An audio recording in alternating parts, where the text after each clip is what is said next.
Welcome back to page 121. Today we're going to take a look at a great offering from Independence Games, Outlaw. It's Crime in Clement Sector, 3rd edition. This is by John Watts, prolific and very fine author. Independence Games is kind of his baby. And we're going to take a look at what it means to actually engage in crime in Clement Sector, 3rd edition. If it seems like I've got crime on my mind lately, you're right. It's just kind of been a subject I've been interested in, and when I opened this book to read it, it really grabbed me. I also want a full disclosure. I want to thank Independence Games for sending me this copy of the book to take a look at. It's a good book. We're going to go through it and take a look at what this book brings to the table. And if nothing else, this is just a big book of ideas for you. Campaigns will write themselves once you start opening these pages and really taking a look. So Outlaw, Crime in Clement Sector, 3rd edition is today's topic. Also, subscribers, come on in. Love subscribers. You're my favorite people on the whole wide internet. So go ahead and subscribe. Subscribers who already have subscribed, thank you. Thank you very much. Potential subscribers, don't be potential anymore. Come on in. Live up to your potential. Also, Patreon, my patrons, thank you. I have a reward up on Patreon now if you want to take a quick look at that and decide if it's for you. Go ahead and join it and help support the channel and grow the channel a little bit. But back to the topic at hand, Outlaw, Crime in Clement Sector, 3rd edition from Independence Games. Outlaw, Crime in Clement Sector for 3rd edition from Independence Games. I want to thank the folks at Independence Games for sending me this book to take a look at. I really enjoy their products. I think Independence Games does an outstanding job. The author, John Watts, yay! It's so nice in this Traveler Renaissance that we're enjoying, and I realize this is not Traveler, but it's under the Traveler Open Game License, but it's so nice in this Renaissance we're enjoying to have really quality authors putting out a lot of work. And Bradley Warren's, nice job for the artwork. This artwork is very moody and very on point for this particular book. So there you go. Nice little, you caught in the act. You're in trouble now. You might want to drop that gun. We're going to take a look. The table of contents, as always, with Independence Games, very thorough table of contents. You're going to be able to find your way around in this book. More good artwork. And then Crime in Clement Sector. And it talks about what is a crime, what constitutes a crime. And crime, of course, very often is based on where you are. What's a crime in one world may not be a crime in another. And we go through. And he lists crime alphabetically. He states in the intro section that do not use this as a book of law. It is not intended to be a book of law. Don't cite this in trying to defend yourself in a criminal proceeding. This is just a silly book for a role-playing game, and I'm making the same disqualifier right here. Don't take any of this as legal advice. I'm not a legal advisor. I'm just some guy looking over a book. So there. I've covered us. I've covered John Watts. I've covered me. In some polities, now I'm not going to go through each and every one of these, and some of these very appropriate for real-life crime, but some of these have no place at my gaming table. We keep things pretty PG or PG-13 at my table, so I'm going to be skipping over some stuff, but I'm going to be landing on others. So adultery, that's not one I'm going to spend a lot of time on. That's where you're having sexual relations outside your marriage. Apostasy, apostasy is the abandonment or rejection of religion by an individual group. This can be a good one for you as the game master to pop on your characters. They've just landed at the downport, and they're finding themselves subject to local law, and they find out that this is a theological society where it's very easy, just through one curse, to suddenly find yourself charged with apostasy. You could be in trouble with the law for doing a lot of different things if you step on their religion in any way. Arson, purposely causing a fire to damage property or collect insurance or other purposes. Not something I see a lot of player characters intentionally engage in, but unintentionally, yes. Assault and battery, yes please. This is a common one in most space games. You're going to find your players just, the old bar fight or whatever, and gosh knows I've done plenty of those. So yeah, that's assault and battery. Blackmail, that pops up now and again. There's a lot of good blackmail stories out there, so blackmail can be a fun way to run a game. Either you have your player characters blackmailing someone, or better still, being blackmailed by someone and trying to get their way out of it. Bribery. Well, that's kind of like breathing in a game like this. Any kind of 2d6 game. If you're playing a Clement Sector game, bribery is kind of there. And this is kind of neat because it talks a little bit about places where bribery is, frowned upon, it's a minor crime, and other places where it's expected. If you uh, if you're on Nolan in the Franklin subsector, bribery and other such small-scale corruption is referred to as fudging, and it's a practice which goes all through it. And if you don't try to bribe somebody in certain situations, you may be viewed as a troublemaker. I thought that was kind of neat. John Watts always has a neat twist on kind of mundane ideas, and I really like reading his stuff for that. Burglary, yeah, I'm betting that's going to happen a little bit. Child abuse, I'm going to be skipping. Coercion, criminal act of forcing a person to act in a certain way by using threats of force. That can be, the old open the door with the gun in your ribs kind of thing. So coercion is definitely something there. Counterfeiting, it's funny, you would think that a space game would lend itself to counterfeiting. I've never really encountered that. I've had players in various games end up with counterfeit things for whatever reason, but actively counterfeiting, I think because it requires so much overhead to have the equipment to actually do counterfeiting, I think that's kept most players from doing that kind of thing. But actually, I guess if you're faking a ship's ID or your own ID or anything like that, I guess you are engaging in counterfeiting. So yeah, I guess I have encountered it. Defamation, spreading a false statement that harms a person, business, group, religion, or government. Again, you can unintentionally do that. Be careful. Embezzlement. I know many, many games where players would be happy to engage in embezzlement. It's just that they don't want to take the time to sit down and do it. Extortion. Yeah, you'd hate to see things break around here. The fine Monty Python skit from years and years ago where the gangsters come in and start threatening the British Army. Tanks break. You don't want that to happen, so you better pay up. I always thought that was genius. False imprisonment. Well, holding a person in a location against their will without the legal power to do it. I think pretty much any modern game or futuristic game sees some of that. Fraud, of course, why not? Intentional deception and trickery. I think most groups engage in fraud. Gambling, yes. It's funny because gambling may or may not be illegal. A lot of places it's illegal to play poker, for instance, a common game, but if you play poker with actual cash on the table, that's illegal. Or for cash even, that can be illegal. Small games, if you're at your house with your buddies having a game of poker, that's one thing and nobody's going to really care. If you're running a floating poker game out of the back of some store, yeah, then the authorities are going to care about that. Harassment. Harassment's the act of systemic and persistent and annoying actions against a person or individual or group. If you're constantly going around saying bad things about a company or a group, that can constitute harassment. Illegal consumption. And this is where it comes in. You're going to have some substances that are just illegal on the planet for you to consume. Drugs are brought out very often, but it could be alcohol, sugar, or caffeine. Kidnapping. Kidnapping, yeah, that's not an uncommon crime. It's where you take a person against their will from one place to the other. Can be a very serious crime.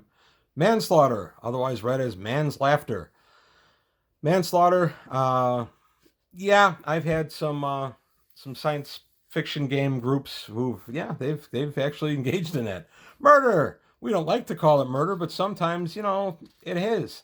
Again, you've got to be careful with this in your game because some of these crimes can lead to long prison terms unless your game is some kind of metagame that's going to be taking place over the course of about 20 years. You don't want to necessarily have any of your players locked up. Obscenity, very defined by the planet that you're on. Obstruction, where you block the cause of justice.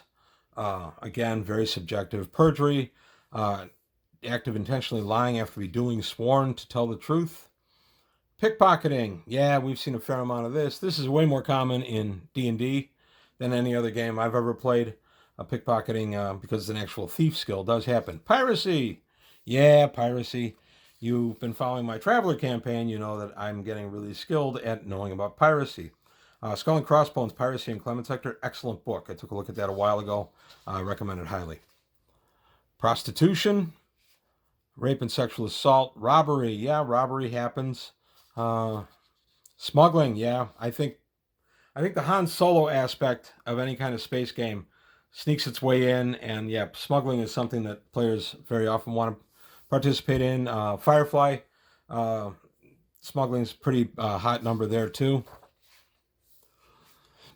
And this is a great list. I enjoyed reading this list. Worlds on which that item is illegal. So it's got contraband by worlds. So alcohol is banned on Majara, Rockskilde, Hendershot, etc. Caffeine is banned on Monroe, Rockskilde, Hendershot. Sugar, Rockskilde, Antrill, Moffat. Tobacco. It's funny, some of the stuff that ends up on this list, I would never really have thought about sugar being a banned substance. I love the idea of, some smugglers smuggling in 22,000 or 22 metric tons of malted milk balls. I think that's an excellent idea, and you could end up making a lot of money, some sweet money on that sugar, if you take my meaning. I love the idea of smuggling malted milk balls. I really don't know why. Putting a big gummy bear in your pilot seat. The idea of smuggling sugar just really, really tickled me. Theft. Why not? That happens often in this type of game. Treason. Treason's pretty serious. Treason's not really one I encounter much, at least not from my players. I have had NPCs commit treasonous acts, but never really my players. Visa crimes. A visa is conditional authorization by the government of a world which permits the bearer to land on, travel on, or reside in that world for a specified amount of time. If you fake a visa, that's a visa crime. If you just come on the world without a visa, that's a visa crime. If you overstay your welcome, if you're supposed to be there for 2 weeks and you stay for 2 years, that's a visa crime. Visa crimes, they're everywhere you want to be. If anybody's really old like me, you remember that ad campaign. Outlaw, crime in Clement Sector. And here it is, a great list of visa required to visit the world, yes or no. And it goes by these subsectors. So Cascadia, Hub, Franklin. I really thought this was a handy set of pages. I really like that. I love this. This is, robbery going on, threat of violence, and she's giving up the cash. Organized crime in Clement Sector. If you're a fan of Goodfellas or Casino. By the way, my son and I, my eldest son Pat and I, once rode out a blizzard by watching those back-to-back in the same day. Don't do that. Oh my goodness, we wanted to go start a crime family when we were done. They're excellent films. Don't watch them back-to-back on the same day. It's just, it freaked us out to this day. We look at each other and go, no, I want to see them again, not in the same day. So we actually get down to the Mafia, the Cosa Nostra, as defined in here. And it goes into the Earth origins of it. Pretty long section on Mafia or similar structures. It even goes into the Russian Bratva, the Irish mob, Yakuza. Pretty interesting that so much of the Earth stuff made it to Clement Sector, which it would, and kept its own original form in a lot of ways. I thought that was kind of neat. And then conglomerations, and Chance is a conglomeration. Basically, a bunch of different criminal empires get together, and they form an alliance, and there are many real-world examples of that. Benefits of being in organized crime. Well, you get the protection of the organization and the people that run the organization. That's a definite benefit, both legally and from other criminals. The detriment to being in it is you are completely subject to their laws and whims. You better make money for them. And then we come down all the way down to street gangs. Street gangs can actually be a fun encounter in any kind of starport or just outside the starport encounter. They can just be a fun little breakaway where maybe you've run a game that's been a lot of role-playing and your players have been itching for a little bit of a fight. Street gangs are a great choice for that. Not in real life, I'm talking about in the game. Crime and punishment in Clement Sector. Getting caught. What happens if you get caught? This is kind of neat. We have an entire set of rules for how the trial goes. I thought that was pretty cool. Skill rolls you have to make with your advocate and how it goes. And based on your success or failure, the sentencing you're subject to, which I thought was pretty cool. I, as a referee, would probably go ahead and modify this as I saw fit, but I just like the idea that you could just blow the roll and your client goes away for 20 years, which unfortunately does happen in the real world. I thought it was kind of neat to see it here. And then we have crime in Clement Sector, the minor crime punishment and major crime punishment as thrown on 2d6. So you can find yourself from anything from time served and you're released all the way for a major crime.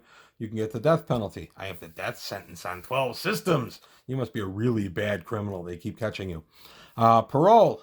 You can get out of jail on a good release kind of thing. And then you have to report in and stick around the area so you can report into your parole officer. And then we get nice release. Then we get careers. Yes, criminal careers. They're actually brought out here in this book. I like that. Various allies you can gain. There's all kinds of cool stuff.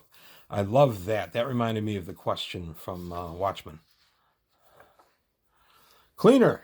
Okay, anybody who's seen John Wick 1, after the initial fight with all the hit squad at John's house, John calls a guy and he shows up with a cleaning van and a cleaning crew and they fix up the house. There's an example of one type of cleaner. A cleaner does not have to be somebody that physically cleans up after you. They can also just clean up your mess and paperwork or that kind of thing. So we have all kinds of events that occur with the cleaner. We have the mishaps. Don't want to be a mishap if you're a cleaner. Then we have a driver. You're going to be the getaway driver.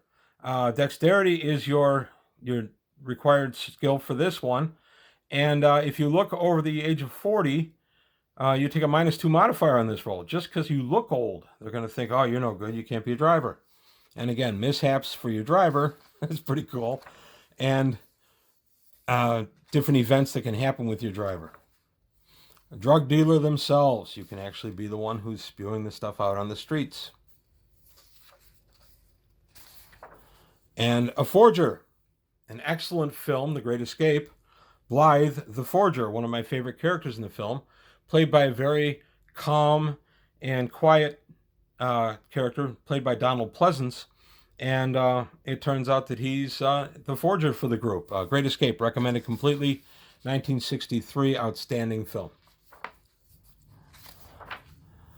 Hitman. Okay. Who hasn't thought about it when you play a game like this? Of course, you're going to think about it. Is there any life as a hitman? A lot of military skills translate to that choice. Prisoner. Prisoner's interesting. You can find yourself on the foul side of the law, and you find yourself in prison for a while. Prisoner is an option for even in character creation, and I would only have that happen. I wouldn't let dice dictate that. I would only have that happen if the player agreed to it or in fact came to me and said, yeah, I want to have done some time. So that's the end of the prisoner. A smuggler. Look at this, an actual career where your title is smuggler. That's kind of neat. Instead of just being one who smugglers, you're actually a guy who is a smuggler. Instead of being one who smuggles, not smugglers. And then criminal activity tasks. A whole bunch of tasks based on the criminal activity you want to perform. I thought this was pretty neat too. This is a good section for the referee. When you're in a game and your characters have decided to perform whatever task they're going to perform, you don't have to reinvent the wheel. You've got a good guideline here that you can just go ahead and modify based on what's going on in the actual dynamics of your game. I found this to be one of the best sections of the book. This is going to save a lot of heartache. And this, of course, is a 2x6 game. This will translate to quite a few other games, too. This and that, the chart where the what is outlawed by what planet, those two things alone were worth the price of admission. This section and that are just my two favorite sections. I just really like the idea. Here's sneaking past a security camera. You don't have to spend a lot of time thinking about it. You go ahead and read this section and then just roll it into your notes. You're ready to go. I like that about this book. That's one thing I like about most of the Clement Sector books is that there's just stuff in here you can just plug and go. You don't have to recreate anything. So there's the OGL license and a couple of pages, and then we're out. This was a print on demand, by the way, from DriveThruRPG. This is available as a PDF from DriveThruRPG. It's also available as a PDF through the Independence Games website. I'm going to go ahead and include a link to both Independence Games website and to Drive Through RPG. Hope you like this look at this book. I really have enjoyed the stuff from Independence Games. This book really, it had so much that's going to be useful in a game. And again, I can even see playing Gamma World and applying some of this stuff, or even Star Frontiers, games that aren't actually 2-6. I can still see taking a lot of elements out of this book and applying them to those games. So, thumbs up, definitely. John Watts, another home run. This just been a really fun time to be a fan of the 2-6 space game genre. It reminds me of the heady days of the 80s with all the fanzines and stuff that were out. To be getting all this quality stuff all the time is just outstanding. So that's all I've got to say today on page 121. Thank you for your time. Thanks for watching. Please like and subscribe. And any constructive criticisms, always interested. And I'll see you next time on page 121.